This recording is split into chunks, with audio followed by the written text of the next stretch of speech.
Teman-teman, apakah ini tidak berdampak terhadap perekonomian? Sangat berdampak. Sangat berdampak. Pembatasan jumlah kunjungan akan berdampak terhadap pengurangan tenaga kerja. Dan itu nyata. Tahun 2020 ini menjadi tahun yang sangat panjang rasanya. Energi kita sudah terkuras oleh karena virus corona. Kini kembali, energi kita terkuras oleh setiap rencana pemerintah untuk menghancurkan kawasan Taman Nasional Komodo. Kebijakan yang bobrok, kebijakan yang sangat tidak pro rakyat. Di mana peran pemerintah dalam hal ini, teman-teman? Untuk itu semangat teman-teman, jangan pantang mundur. Kita adalah duta pariwisata sesungguhnya. maju, Semangat! semangat. Kita adalah duta pariwisata sesungguhnya.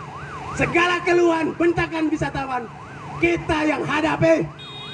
Apakah pemerintah pengambil kebijakan akan berhadapan langsung dengan wisatawan? Tidak! Kita dicaci maki oleh karena minimnya fasilitas-fasilitas pendukung yang dibutuhkan oleh wisatawan. Apakah pemerintah dengar? Tidak! Justru pemerintah dengan alibinya adalah untuk pembangunan ekowisata, pembangunan pariwisata berbasis alam. Mereka ingin membangun gedung-gedung. Apakah yang itu dibutuhkan wisatawan? Tidak!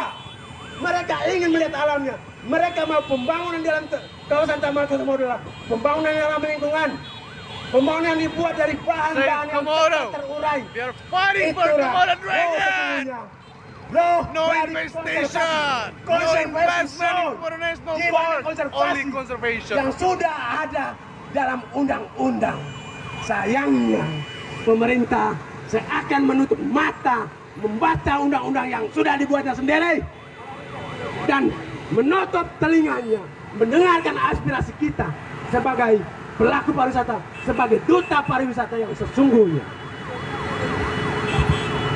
Baik, saudara-saudaraku, harap semangat kita akan tetap mengalir di dalam jiwa dan raga kita sampai dengan perjuangan ini berakhir.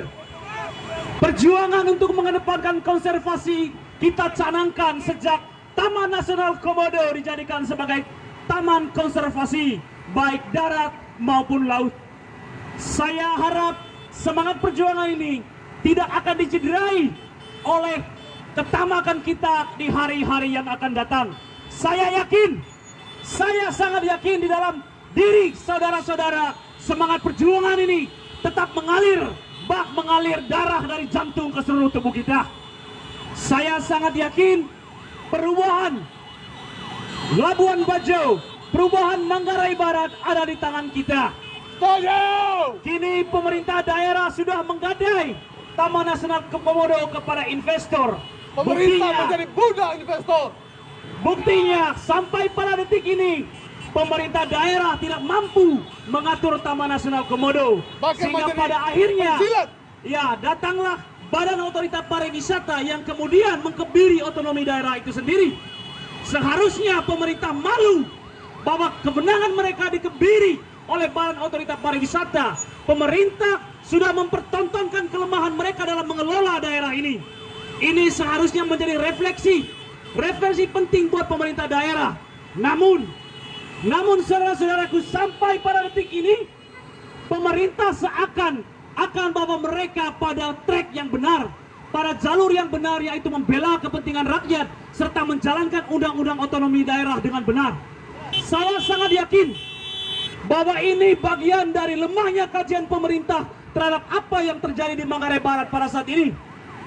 Saudara-saudaraku, sebagai ujung tombak pariwisata, ya sebagai agent of change, kita seharusnya melihat kira-kira ketidakadilan itu selalu ada di dalam setiap sektor kehidupan kita setiap hari.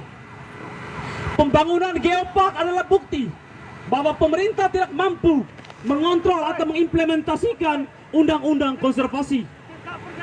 Padahal seyogyanya sudah ada di undang-undang konservasi tentang bagaimana mengatur Taman Nasional Komodo dan mengatur satwa itu sendiri agar tetap dalam kealamiahannya sampai kapanpun. Tetapi bukti dari ketamakan baik para elit, investor, serta pemerintah itu sendiri, akhirnya mereka harus melanggar, mereka harus mengkebiri undang-undang tentang konservasi. Itulah fungsinya kita, saudara-saudaraku, sebagai pejuang konservasi, untuk selalu mengontrol, untuk selalu melihat kelemahan-kelemahan seperti ini, entah sengaja atau tidak, tetapi alibi pemerintah ini demi kepentingan rakyat. Pembangunan mengatasnamakan kemiskinan itu selalu ada dari Sabang sampai Merauke. Di Labuan Bajo, saudara-saudaraku, sekali lagi, pembangunan mengatasnamakan kemiskinan itu juga terjadi. Pembangunan geopark, alibinya alasan pemerintah itu adalah untuk